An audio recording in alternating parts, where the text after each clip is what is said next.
إن الحمد لله نحمده ونستعينه ونستغفره ونعوذ بالله من شرور أنفسنا ومن سيئات أعمالنا من يهده الله فلا مضل له ومن يضلل فلا هادي له وأشهد أن لا إله إلا الله وأشهد أن محمدًا عبده ورسوله يا أيها الذين آمنوا اتقوا الله حق تقاته ولا تموتن إلا وأنتم مسلمون يا أيها الناس اتقوا ربكم الذي خلقكم من نفس واحدة وخلق منها زوجها وبث منهما رجالا كثيرا ونساء واتقوا الله الذي تساءلون به والأرحام إن الله كان عليكم رقيبا يا أيها الذين آمنوا اتقوا الله وقولوا قولا سديدا يصلح لكم أعمالكم ويغفر لكم ذنوبكم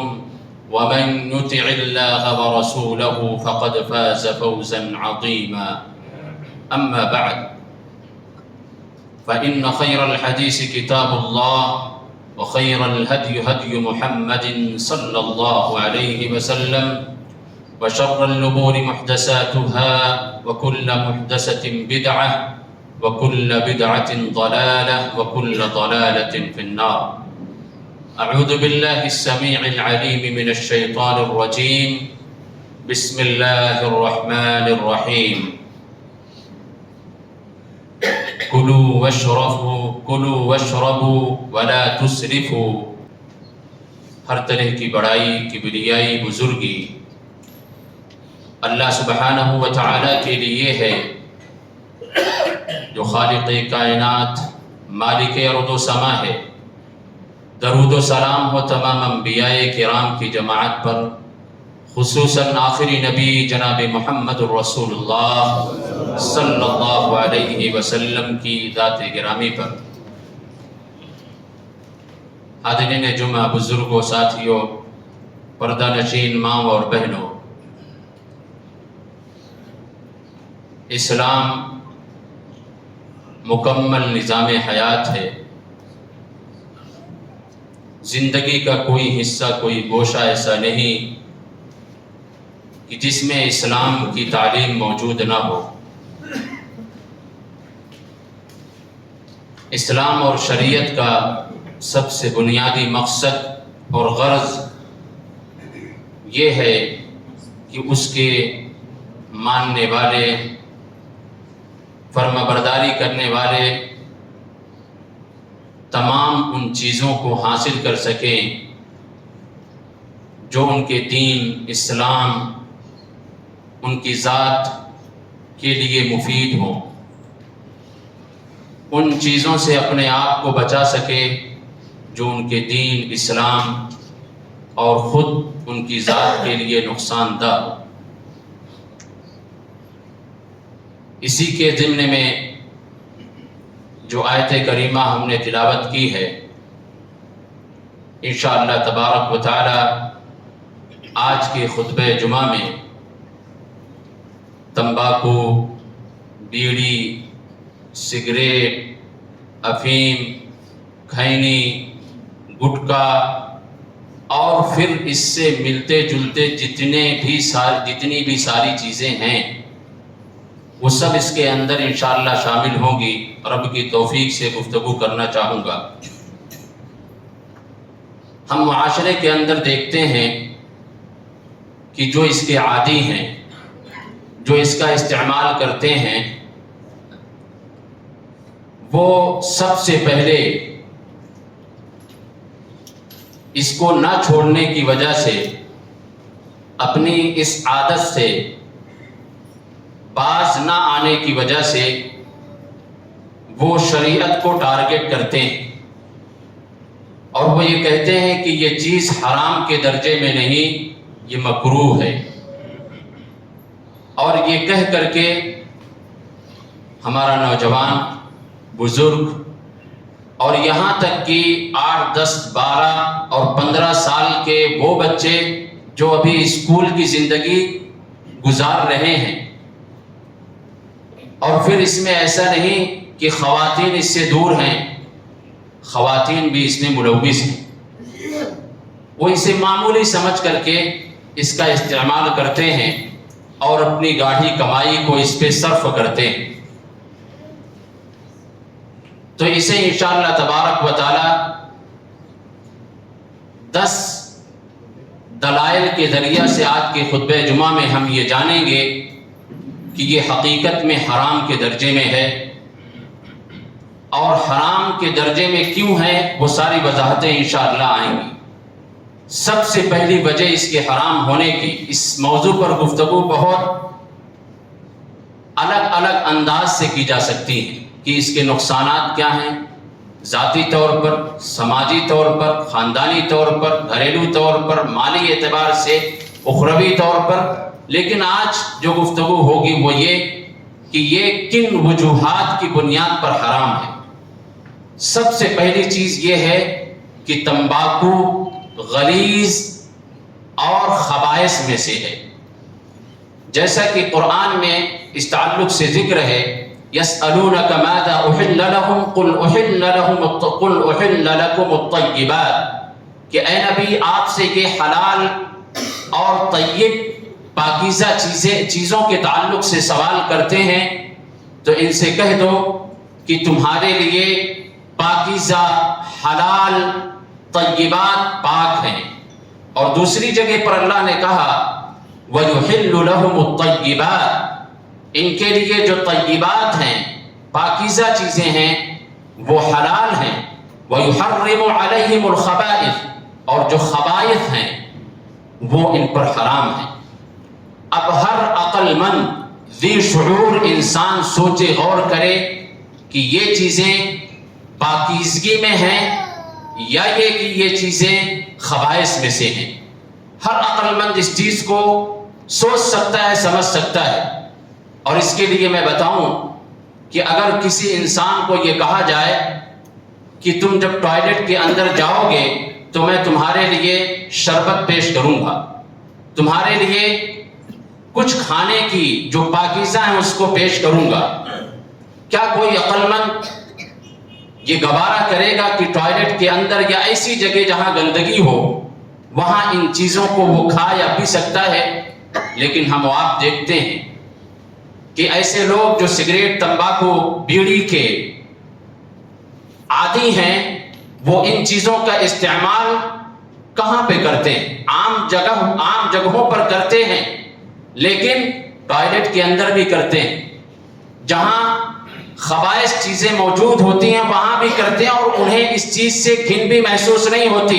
اس سے یہ پتہ چلتا کہ جو خبائث والی جگہیں ہیں وہاں خبائث کا استعمال کرنا انسان کے لیے کراہیت کا سبب نہیں بنتا، لیکن کوئی خبائث اور گندگی جگہ پر انسان پاکیزہ چیز لے اور کھائے، اس کے لیے کراہیت کا ذریعہ اور سبب ہے۔ تو ہر عقل مند سمجھ سکتا ہے۔ اور جو تمباکو کے غلیظ ہونے کا اندازہ رکھتے ہیں وہ اسے کالے زہر سے تعبیر کرتے ہیں کہ یہ کالا زہر ہے، اور اطباء کا، ڈاکٹروں کا، بڑے بڑے اسکالر کا یہ کہنا ہے کہ جو حقے کی نلیاں ہوتی ہیں، اس میں جو پائپ ہوتی ہے، اس کی صفائی کے بعد اس میں گہرے سیاہ رنگ کا ایک مادہ حاصل کیا جاتا ہے۔ اگر وہ مادہ بھول سے، غلطی سے کوئی کتا یا کوئی سانپ اسے منہ لگا لیتا ہے تو وہ فوراً ہلاک ہو جاتا ہے، وہ فوراً ہلاک ہو جاتا ہے۔ یہ اتنا خطرناک ہوتا ہے، جبکہ کتا یہ خود خطرناک جانور ہے، وہ اگر اپنا دانت کہیں پر کسی کے جسم میں پیوست کر دے تو پھر اس کے لیے الگ سے ڈاکٹر ہیں، الگ سے انجیکشن ہیں، الگ سے ہاسپٹل ہیں، وہاں فوراً جا کر کے علاج کرانا ہوتا ہے، نہیں تو اس کا زہر پورے جسم میں پھیل جاتا ہے۔ اور سانپ اگر کسی کو ڈنک مار دے تو اس کے جسم میں فوراً زہر پھیل جاتا ہے اور پھر وہ موت کے منہ میں چلا جاتا ہے۔ یہ جانور اور یہ سانپ اگر اسے غلطی سے جو حقے کی نلی میں جو مادہ حاصل ہوتا ہے اگر اسے یہ چکھنے منہ لگا دیں تو وہ مر جاتے ہیں۔ ہم آپ کیسے نہیں اپنے آپ کو ہلاک کرتے ہیں اس کی بنیاد پر؟ تو یہ خبائث ہیں، یہ طیبات میں سے نہیں ہے۔ پہلی چیز، پہلی دلیل یہ ہے۔ اور اس کی حرام ہونے کی دوسری دلیل کہ تمباکو یہ بدبودار ہے، اس کی بدبو سے ہم خود متاثر ہوتے ہیں اور دوسروں کو متاثر کرتے ہیں۔ اللہ کے نبی صلی اللہ علیہ وسلم بعض ایسی سبزیوں کو کھا کر کے مسجد میں آنے سے منع فرمایا ہے جس میں بدبو ہو، جس میں کراہیت پائی جاتی ہو، آس پاس رہنے والوں اور کھڑے ہونے والوں کو اذیت پہنچتی ہو۔ نبی اکرم صلی اللہ علیہ وسلم نے منع فرمایا۔ کیا کوئی بیڑی پیے یا سگریٹ یا تمباکو کا استعمال کرے تو اس میں عود اور عنبر کی خوشبو نکلتی ہے کہ انسان کو کراہیت نہ ہو؟ انسان کو کراہیت ہوتی ہے۔ تو اللہ کے نبی صلی اللہ علیہ وسلم نے فرمایا کہ من اکل ثوما او بصلا فلیعتزلنا او لیعتزل مسجدنا لیقعد فی بیتہ۔ بخاری کی روایت ہے کہ اللہ کے نبی صلی اللہ علیہ وسلم نے فرمایا کہ لہسن اور پیاز جو کھاتا ہے وہ ہمارے پاس نہ آئے، یا یہ کہ ہماری مسجد میں نہ آئے، وہ اپنے گھر میں بیٹھا رہے۔ کیوں؟ اس لیے کہ اس سے لوگوں کو کراہیت ہوتی ہے، لوگوں کو تکلیف پہنچتی ہے اس کی بدبو سے۔ تو اب ہم غور کریں کہ کیا اس کے اندر خوشبو ہے جس کا استعمال آج ایک انسان معمولی سمجھ کر کے کرتا ہے۔ اور اسی طریقے سے تیسری دلیل اس کے حرام ہونے کی یہ ہے کہ اس کے ذریعہ سے دوسروں کو اذیت اور تکلیف پہنچتی ہے، دوسرے لوگ اس سے کراہیت محسوس کرتے ہیں۔ اور اسلام کا یہ اصول، یہ ضابطہ ہے المسلم من سلم المسلمون من لسانہ، کہ ایک مسلمان وہ ہے کہ جس کی ذات سے کسی کو تکلیف نہ پہنچے، کسی کو اذیت نہ پہنچے۔ تو ہم غور کریں کہ کیا ہم اپنی اس حرکت سے کسی کو تکلیف میں نہیں ڈالتے، دکھ میں نہیں ڈالتے، پریشانی میں نہیں ڈالتے؟ یہ صاف اور شفاف جو فضا ہے، اس میں ایک سگریٹ پینے والا، بیڑی پینے والا، تمباکو نوش، یہ سارے کے سارے لوگ اس فضا کو اپنی اس غلط حرکت کی وجہ سے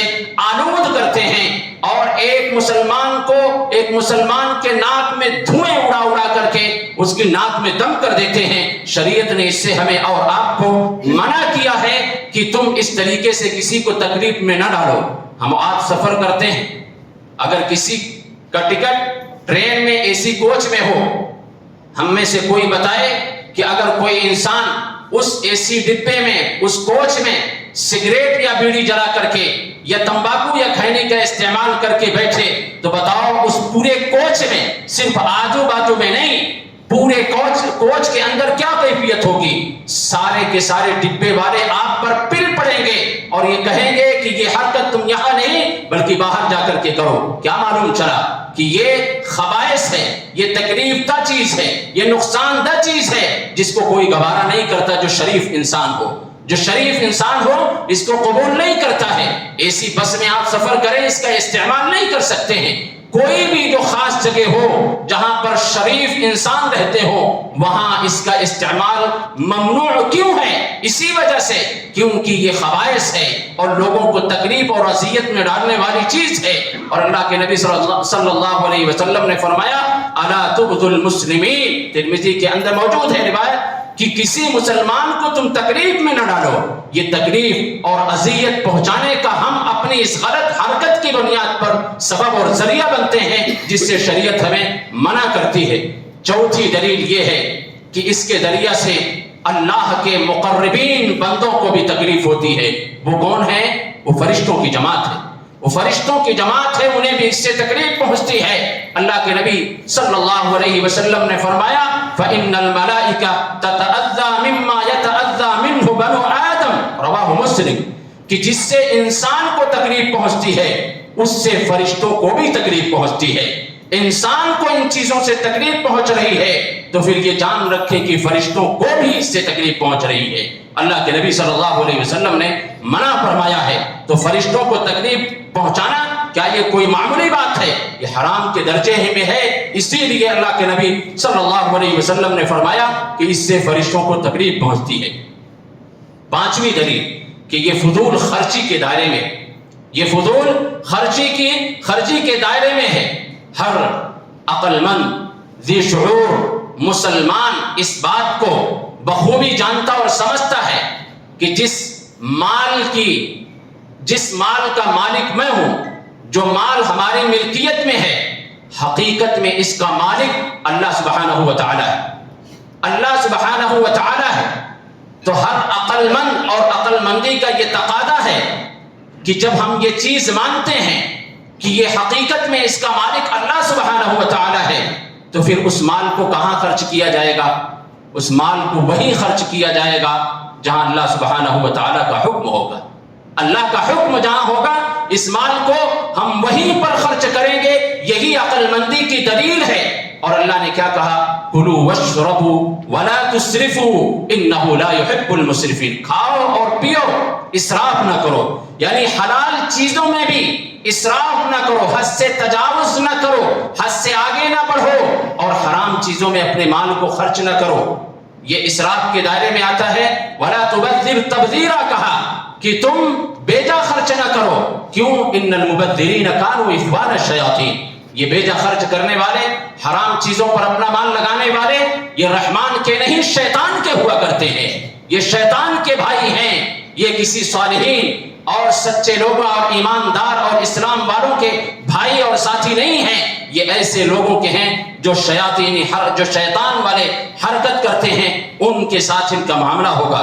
اسی طریقے سے یہ بھی ہم بخوبی جانتے ہیں کہ حقیقت میں اس مال کو اکٹھا کرنے کے لیے تمام اسباب و ذرائع کو ہم اکٹھا کرتے ہیں اور اس کا استعمال کر کے، کوشش کر کے، قد و کاوش کر کے ہم مال کو اکٹھا کرتے ہیں، لیکن اس کی وجہ سے ہم کبھی یہ نہ بھولیں کہ یہ مال حقیقت میں اللہ کا ہے، اور جب یہ اللہ کا ہے تو اللہ ہم سے سوال کرنے والا ہے، اللہ ہم سے پوچھے گا، اور جب تک اس مال کے سلسلے میں ہم جواب نہیں دے لیں گے، اللہ رب العالمین کے سامنے سے ہمارا قدم ہل بھی نہیں سکتا۔ 5 سوالات ایسے ہوں گے جن میں سے ایک سوال مال کے سلسلے میں ہوگا، جبکہ ہم نے بہت محنت اور مشقت سے کمایا ہے، لیکن یہ سوال کرنا اس بات کی دلیل ہے کہ حقیقت میں یہ مال ہمارا نہیں بلکہ اللہ سبحانہ و تعالیٰ کا ہے۔ تو اللہ پوچھے گا کہ تو نے حلال ذرائع سے، حلال راستے سے پیسہ تو نے حاصل کیا تھا، مال حاصل کیا تھا، لیکن خرچ کہاں کیا تھا؟ اگر حرام راستے پر خرچ ہے تو انجام بہت برا ہونے والا ہے۔ تو اللہ رب العالمین کے ہاں اس کا حساب دینا ہے۔ اگر ہم حرام جگہوں پر خرچ کرتے ہیں، اور یہ گٹکا اور یہ بیڑی، یہ سگریٹ، اس پہ اگر کسی کا پیسہ لگتا ہے تو گویا یہ حرام جگہ پر لگ رہا ہے۔ اب انسان حساب لگا لے، اس مسجد میں تعداد بمشکل 150 یا 200 تک ہوتی ہے۔ اگر یہ سارے کے سارے لوگ، چند ہی لوگ ہوں گے، سارے لوگوں پر یہ بات نہیں کہی جا سکتی ہے، لیکن بطور مثال سمجھنے کے لیے اگر 200 کی تعداد میں گٹکا کھانے والے، سگریٹ پینے والے ہیں، اور معتدل جو مڈل کلاس کے ہیں، جو غریب ہیں، اگر ان کا خرچ نکالا جائے تو روزانہ یومیہ 50 روپے ایک انسان خرچ کرتا ہے، جو مڈل کلاس کا ہے، جو متوسط درجے کا ہے، 50 روپے خرچ کرتا ہے۔ اور اگر اس کا حساب 200 کے حساب سے لگائیں تو مہینے کا 3 لاکھ بن جاتا ہے، اور سال بھر کا لگائیں تو 36 لاکھ کے آس پاس یہ رقم پہنچتی ہے۔ یہ 200 لوگوں کی کیفیت ہے، یہ پورا کا پورا علاقہ ہمارا ہے۔ اب ہم حساب لگا لیں کہ یہاں گٹکا اور تمباکو اور سگریٹ کے استعمال کرنے والوں کی تعداد لاکھوں میں ہے، یعنی ہمارا یہ مال سال بھر میں اربوں میں جا رہا ہے، کروڑوں میں خرچ ہو رہا ہے۔ جس مال کو اکٹھا کر کے ہم کسی کی غریبی ختم کر سکتے تھے، کسی غریب کے لیے مکان کا استعمال کر سکتے تھے، کسی غریب بیٹی کا شادی کر سکتے تھے، کسی غریب انسان کے لیے تعلیم کا بندوبست کر سکتے تھے، مدارس بنا سکتے تھے، کالج یونیورسٹی بنا سکتے تھے، میڈیکل کالج بنا سکتے تھے، رفاہی کام کر سکتے تھے، پانی کا استعمال کر سکتے تھے، نالیوں کا استعمال، نالی بنا سکتے تھے، روڈ ہم بنا سکتے تھے، ہر طرح سے ہم رفاہی کام کر سکتے۔ ان اربوں پیسوں کو بچا کر کے، جس سے ہمارا مال بھی ضائع ہوتا ہے، ہمارا ذہن بھی خراب ہوتا ہے، ہمارا مزاج بھی بگڑتا ہے، ہماری صحت بھی بگڑتی ہے، ان مالوں کو ہم یہاں خرچ کر رہے ہیں، اور انہی لوگوں کو سامنے جا کر کے کہا جائے کہ ہم رفاہی کام کرتے ہیں، آپ سے ہم یہ چاہتے ہیں، امید کرتے ہیں کہ یومیہ آپ یتیم اور غربا اور مساکین کے لیے 50 روپے روزانہ دینا ہے، تو پھر یہ بغلے جھانکتے ہیں، اپنی جیبیں ٹٹولتے ہیں۔ 50 روپے اللہ کے راستے میں نہیں نکلتا ہے، لیکن جس میں اس کا جسم بگڑتا ہے، اس کا ایمان بگڑتا ہے، سماج معاشرہ بگڑتا ہے، معاشرے کے ساتھ ساتھ معاش بگڑتا ہے، اس میں روزانہ یہ نہ جانے 50 سے 100-150 جو انسان جتنا مال و دولت کے اعتبار سے اس کا گراف بڑا ہے اتنی مہنگی وہ سگریٹ لیتا ہے، اتنا مہنگا اس کا گٹکا ہوتا ہے، اتنا مہنگا اس کا تمباکو ہوتا ہے، یہ صرف کرتا ہے۔ بتاؤ پھر ہمارے مسلمانوں کے اندر سے غربت، یتیمی، محتاجگی، قلاشی کیسے ختم ہو سکتی ہے جب مسلمانوں کا ایک بڑا طبقہ اربوں کھربوں میں ملینوں میں اپنی دولت کو گٹکوں میں خرچ کرتا ہو؟ یہ عقل مند ہے؟ یہ عقل مند ہیں جن کی عقل مندی کی شہادت رب کا قرآن دیتا ہے کہ یہ عقل مند ہیں، اشرف المخلوقات جن کو بنایا گیا ہے، ہمارا مال اس میں خرچ ہو رہا ہے۔ تو اللہ تبارک و تعالیٰ نے ہمیں اس سے منع فرمایا ہے۔ اور چھٹی چیز یہ ہے کہ تمباکو ہماری صحت کے لیے بھی نقصان دہ ہے، ہماری صحت کے لیے بھی یہ نقصان دہ ہے۔ اسی لیے ہم دیکھتے ہیں کہ جب بھی کوئی حکومت، کوئی نئی حکومت بنتی ہے تو بہت سارے وزارہ اس میں تشکیل دیے جاتے ہیں، اس میں ایک وزارت صحت بھی ہوا کرتا ہے۔ کیوں؟ تاکہ لوگوں کی صحت کے تعلق سے بات ہو سکے، انتظامات ہو سکے، اور اس میں سب سے اہم گٹکے اور تمباکو پر یہ قطع نظر کہ حقیقت میں کام نہیں ہوتا ہے۔ کام ہوتا تو ایسی کمپنیوں کو پرمیشن نہیں دی جاتی جو اس پروڈکٹ کو بناتے ہیں، لیکن پھر بھی کام ہوتے ہیں۔ اور دنیا پر نظر ڈالیں گے تو صرف اور صرف بیڑی، سگریٹ اور تمباکو پر روک تھام کے لیے بڑی بڑی کانفرنسیں بڑے بڑے ملک میں ہوتے ہیں، بڑے بڑے سیمینار ہوتے ہیں کہ اس کے لیے سد باب کیسے کیا جا سکے، قوم کو کیسے روکا جا سکے، قوم کے نونہالوں کو، قوم کے مال و دولت کو کیسے بچایا جا سکے، سب کچھ کیا جاتا ہے۔ اور ہم آپ دیکھتے ہیں کہ جب سگریٹ خریدتے ہیں، تمباکو خریدتے ہیں تو تصویر کے ساتھ یہ ہائی لائٹ کیا جاتا ہے، کمپنی والا کرتا ہے کہ یہ تمہاری صحت کے لیے بڑا نقصان دہ ہے۔ اب ہم سوچیں کہ ہم کتنے عقل مند ہیں، کتنے دانشور ہیں کہ وہ لکھا ہوا ہے اس میں جس چیز کو ہم استعمال کر رہے ہیں یہ ایسے ہی ہے کہ ہمیں پتا ہو کہ یہ سوراخ ہے، اس سوراخ کے اندر زہریلا سانپ ہے، لیکن پھر بھی مجھے پاؤں ڈالنا ہے، پھر بھی مجھے اس کے اندر پاؤں ڈالنا ہے، اپنے ہاتھ کو ڈالنا ہے۔ یہ ایسے ہی ہے، اس میں لکھا ہوا ہے کہ یہ تمہارے لیے، تمہاری جان کے لیے یہ خطرہ ہے، یہ کینسر کا سبب ہے، لیکن ایک عقل مند ذی شعور انسان بڑے ہی فخر کے ساتھ اس چیز کو خریدتا ہے اور اس کا استعمال کرتا ہے۔ اللہ تبارک و تعالیٰ نے کہا وَلَا تُلْقُوا بِأَيْدِيكُمْ إِلَى التَّهْلُكَةِ، اے لوگوں اپنے آپ کو اپنے ہاتھوں سے ہلاک نہ کرو، وَلَا تَقْتُلُوا أَنفُسَكُمْ، اپنے آپ کو قتل نہ کرو۔ یہ گٹکا، یہ سگریٹ قتل کے اور خودکشی کے مترادف ہے۔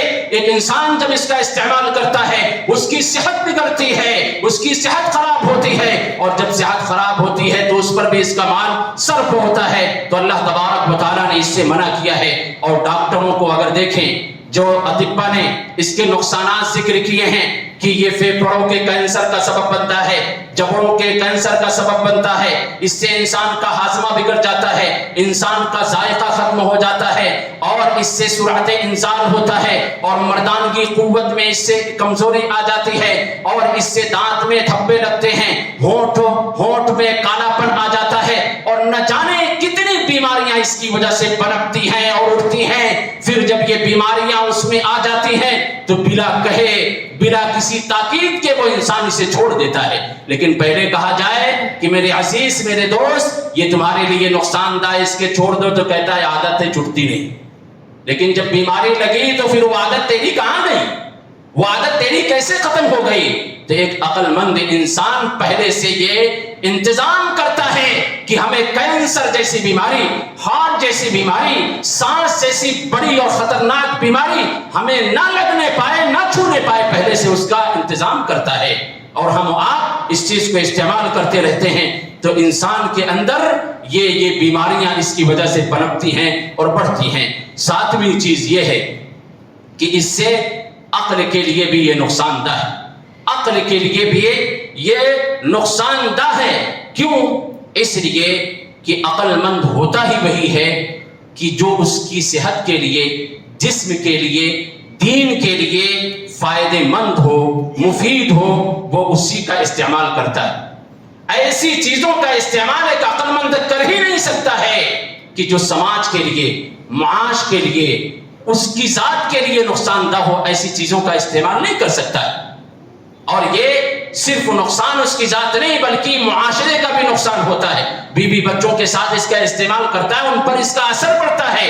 وہ چھوٹے چھوٹے بچے جن کو بڑی حفاظت کے ساتھ رکھا جاتا ہے، ذرا سے بھی اگر ان کے دیکھ ریکھ میں کمی ہو جائے، جو معصوم بچے 1 سال کے 6 مہینے کے ہوتے ہیں، فوراً انہیں زکام، سردی، بخار فوراً، اور ڈاکٹر کے پاس جاؤ تو وہ کہتے ہیں کہ بس وائرل چل رہا ہے. یہ وائرل یہی ہے جو ہم نے اور آپ نے کیا ہے. یہ دھوئیں نکال کر کے اپنے منہ سے اور ناک سے بہت ہی کمال اپنے آپ کو سمجھتے ہیں کہ ہم تو بہت بڑا کام انجام دے رہے ہیں. ناکوں سے اور منہ سے دھوئیں نکال کر کے ہم آپ دیکھتے ہیں. یہاں پر تو یہ چیزیں نہیں ہیں، لیکن گلف میں آپ چلے جائیں، وہاں پر اگر کسی گاڑی میں اگر دھواں نکلتا ہے تو اس پر غرامہ ہے. کیوں ہے؟ اسی لیے کیونکہ جو نکل رہا ہے اس گاڑی سے دھواں، اس سے نقصان ہوتا ہے، بیماریاں پھیلتی ہیں. تو بتاؤ یہ جو میں منہ سے نکالتا ہوں اور ناک سے نکالتا ہوں، اس سے کسی کو شفا ملتی؟ اس سے بھی نقصان ہوتا ہے. ہمارے بچوں پر اس کا اثر پڑتا ہے، ہماری بیوی پر اس کا اثر پڑتا ہے. تو عقل مند وہی استعمال کرتا ہے جو اس کے لیے سود مند ہو. ایک مثال کے ذریعے سے سمجھو، اگر کسی ایسے انسان کو کہا جائے جو ان چیزوں کا عادی ہے کہ تو روزانہ 50 روپے لا کر کے اس میں ماچس لگا دیا کر، وہ کیا کہے گا؟ کہ میں تجھے پاگل لگتا ہوں، میں تجھے پاگل لگتا ہوں. تو ایسے لوگوں سے کہا جائے ہاں تو مجھے پاگل ہی لگتا ہے. جو تو گاڑی کمائی دے کر کے سگریٹ اور بیڑی خرید کر کے اس میں ماچس جو کاغذ کا لپٹا ہوا وہ ہے اسے میں لگا کر کے اور دھوئیں اڑا رہا ہے مزے لے کر کے، یہ اپنے مال پر آگ نہیں لگاتا تو اور کیا کرتا ہے؟ تو یہ آگ ہی لگانا ہے اپنے مال پر کہ ہم اسے ماچس کی تیلی سے جلائیں اور چند سیکنڈ کے لیے اور اسے راکھ میں تبدیل کر کے فضا میں دھواں اڑا کر کے ختم کر دیں. یہ مال میں آگ لگانے کے مانند ہے. یہ مال میں ایک انسان آگ لگا رہا ہے تو انسان کہتا ہے مجھے پاگل سمجھتے ہو؟ تو یہ پاگل پنی نہیں تو اور کیا ہے کہ ہم حقیقت میں نوٹ میں تو نہیں لیکن اس نوٹ سے کوئی دوسری چیز خرید کر کے جو ہماری صحت کے لیے، امام اسلام کے لیے نقصان دہ ہے، اس میں ہم آگ لگائے جا رہے ہیں جس کی قیمت اور کتنی بڑھتی ہے؟ ملینوں میں بڑھ جاتی. تو ایک عقل مند، ہماری عقل کے بھی خلاف یہ چیز ہے کہ عقلی طور پر بھی یعنی ہمارے عقل بھی اس سے بگڑتی ہے. اسی لیے امام شافعی رحمہ اللہ کہتے ہیں کہ عقل میں زیادتی کے لیے 3 چیزیں بہت ضروری. ایک یہ مجالست العلماء، مجالست الصالحین، یہ 2 چیزیں، یعنی علماء کی مجلسوں میں آؤ، جو نیک ہو ان کی مجلسوں میں بیٹھو. اور تیسری یہ کہ جو فضول اور لایانی چیز ہے اسے ترک کر دو. یہ عقل میں زیادتی کی دلیل ہے، عقل اس سے بڑھتی ہے. تو یہ فضول اور لایانی چیز ہے جس کا استعمال کرتے ہیں. اسی طریقے سے 8ویں چیز کہ یہ ہمارے دین کے لیے بھی نقصان دہ ہے. کیسے؟ ایک انسان جو اس کا عادی ہوتا ہے وہ کسی عالم کے پاس اس کا استعمال کر کے جانا نہیں چاہتا. کیوں؟ وہ اس لیے سمجھتا ہے کہ عالم صاحب کو اس سے تکلیف ہوگی، وہ کراہیت محسوس کریں گے، ہو سکتا ہے مجھے نصیحت کرنے لگے. مسجد میں نہیں آنا چاہتا کہ ابھی تو بیڑی پیا، ابھی تو سگریٹ کی چسکیاں لیا، لوگوں کو تکلیف ہوگی، لوگ کچھ کہیں گے. مسجد سے دور، علماء سے دور، دینی مجلسوں میں سے دور. تو کیا مطلب، کیا مفہوم نکلا کہ یہ ہمارے دین کے لیے بھی یہ نقصان دہ ہے. ہم دین نہیں حاصل کرتے ہیں اس کی وجہ سے، اور ایک انسان آہستہ آہستہ پھر دین بیزار ہو جاتا ہے، اسلام بیزار ہو جاتا ہے. اسی طریقے سے اسی سے جوڑتے ہوئے کہ تمباکو، گٹکا، یہ سگریٹ، یہ موت کی سیڑھیوں میں سے ایک سیڑھی ہے. موت کی سیڑھیوں میں سے ایک سیڑھی ہے. اس کو بہت واضح کرنے کی ضرورت نہیں ہے، ہم آپ مشاہدہ کرتے ہیں. اگر آپ سروے کریں 2023 کا تو لاکھوں کی تعداد میں، اور پورے دنیا کا اگر سروے کریں تو 7 سے 8 ملین اموات صرف اور صرف سگریٹ اور تمباکو کی بنیاد پر ہوئی.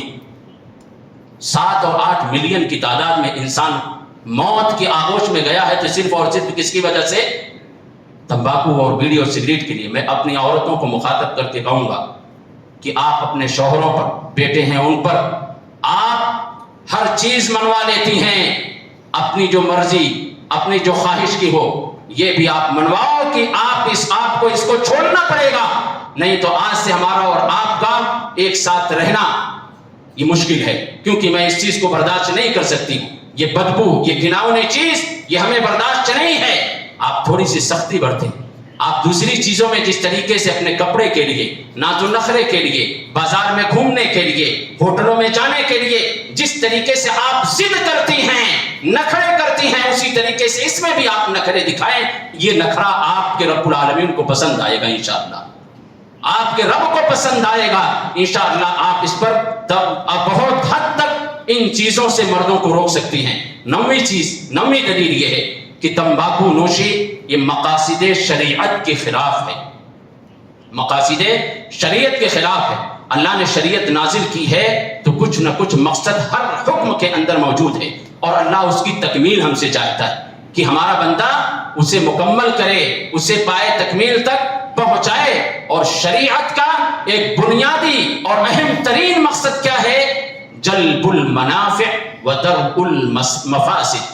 کہ انسان جو شریعت کا پابند ہے وہ مفید چیزوں کو حاصل کر لے اور مفاسد کو چھوڑ دے. یہ شریعت کا اصول اور ضابطہ ہے. شریعت کا یہ مقصد ہے، یہ ٹارگٹ ہے کہ اس کے فرما بردار جو مفید اور فائدے والی چیز ہے اس کو لے لیں، اور جو مفاسد ہیں جس میں بگاڑ ہے اس کو وہ چھوڑ دیں. یہ اسی لیے کہا جاتا ہے کہ شریعت کے اندر فائدہ ہی فائدہ ہے، نقصان نہیں ہے. کیوں؟ کیونکہ شریعت کا یہ مقصد یہ ہے کہ ہر فائدے والی چیز شریعت کا ماننے والا حاصل کرے اور ہر نقصان دہ چیز سے اپنے آپ کو دور کر لے. یہ شریعت کا مقصد ہے. اور ایک وہ حدیث لا ضرر ولا ضرار، کہ ان چیزوں کا نہ تو خود استعمال کرو اور نہ ہی کسی پر تھوپو جس کے ذریعے سے خود کو نقصان پہنچتا ہو یا دوسروں کو نقصان پہنچتا ہو. ایسی چیزوں کا استعمال نہیں کرنا چاہیے. اور یہ چیزیں اللہ کے نبی صلی اللہ علیہ وسلم نے جو فرمائی ہے، محدثین نے کہا کہ یہ اسلام کے اہم ترین اصول و ضوابط میں سے ہیں. 10ویں چیز یہ ہے کہ یہ تمام کی تمام چیزیں جس کا ذکر ہم نے کیا یہ عقلی دلائل کی بنیاد پر بھی یہ حرام ہیں. انسان کو اللہ تبارک و تعالی نے عقل سلیم سے نوازا ہے.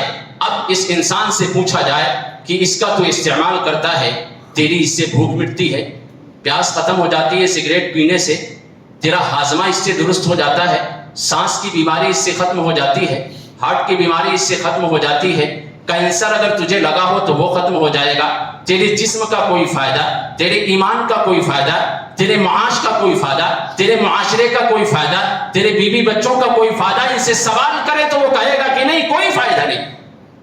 تو کیا ثابت ہوا؟ یعنی عقل کے اعتبار سے بھی یہ چیزیں حرام ہیں. اور اللہ نے کیا کہا؟ وَلَقَدْ كَرَّمْنَا بَنِي آدَمَ وَحَمَلْنَاهُمْ فِي الْبَرِّ وَالْبَحْرِ وَرَزَقْنَاهُم مِّنَ الطَّيِّبَاتِ وَفَضَّلْنَاهُمْ عَلَىٰ كَثِيرٍ مِّمَّنْ خَلَقْنَا تَفْضِيلًا. اللہ نے فضیلت ہمیں دی ہے. اللہ نے بہت ساری مخلوقات پر ہمیں فضیلت دی ہے. کن بنیادوں پر؟ کیونکہ اللہ نے ہمیں عقل سلیم سے نوازا ہے اور ہمارے لیے انتظام کیا بحر و بر میں سواریوں کا اور پاکیزہ رزق کا اللہ نے استعمال کیا، اور حرام چیزوں کو ہم استعمال کر رہے ہیں. اللہ کہتا ہے میں تمہارے لیے تمہیں فضیلت بھی دیا، تمہیں بحر و بر میں سواریوں کا انتظام کیا، تمہارے لیے بہترین روزی کا، پاکیزہ روزی کا تمہارے لیے انتظام کیا، اور تو حرام کے پیچھے پڑا ہے. حرام کے پیچھے پڑ کر کے اپنے مال کو اور اپنے وجود کو تو ختم کرنے پر تلا ہے. یہ وہ دلائل ہیں 10 جن کی بنیاد پر یہ معلوم ہوتا ہے. اور بہت سارے دلائل ہو سکتے ہیں کہ جن کی وجہ سے یہ معلوم ہوتا ہے کہ یہ ساری کی ساری چیزیں یہ ناجائز اور حرام کے درجے میں ہیں. اور آخر میں یہ کہوں گا ایسے لوگوں کے سلسلے میں کہ اپنی بیوی اپنے بچوں پر رحم کھاؤ جو بیڑی اور سگریٹ اور تمباکو کا استعمال کرتے.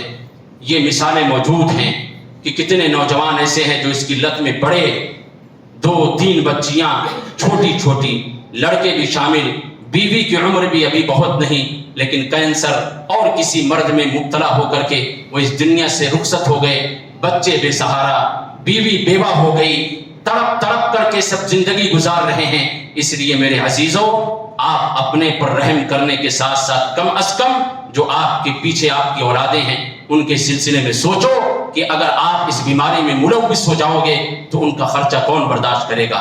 آپ نے نکاح ہی کیا ہے، یہ کہہ کر کے کہ نان و نفقہ کی ذمہ داری ہم پر ہے، آپ ان کے لیے تب و دو کریں، کوشش کریں، حلال رزق کمائیں اور ان کی ضروریات کو پورا کریں۔ اور آخر میں اسلام کا ایک بہت اہم ترین، جس کو محدثین نے کسی نے کہا یہ ثلث اسلام ہے، ربع اسلام ہے، نصف اسلام ہے، کسی نے کہا مکمل اسلام اس کے اندر داخل ہے، وہ ہے من حسن اسلام المرء ترکہ ما لا یعنی، کہ یہ محاسن اسلام میں سے ہے کہ انسان فضول چیزوں کو چھوڑ دے، لایعنی چیزوں کو چھوڑ دے۔ فضول اور لایعنی کیا ہے؟ یعنی ایسی چیزوں کا استعمال جو نہ ہماری آخرت بناتی ہو، نہ ہمیں قبر کے عذاب سے ہماری بخشش کراتی ہو، نہ اللہ میرا اس سے راضی ہوتا ہو، نہ اس سے جنت ملتی ہو، یہ وہ ساری کی ساری چیزیں فضولیات میں ہیں۔ یہ سارے کے سارے وہ چیز ہیں جو مفاسد کے درجے میں ہیں۔ تو اسلام کا یہ قانون ہے اور اسلام کی یہ بنیادی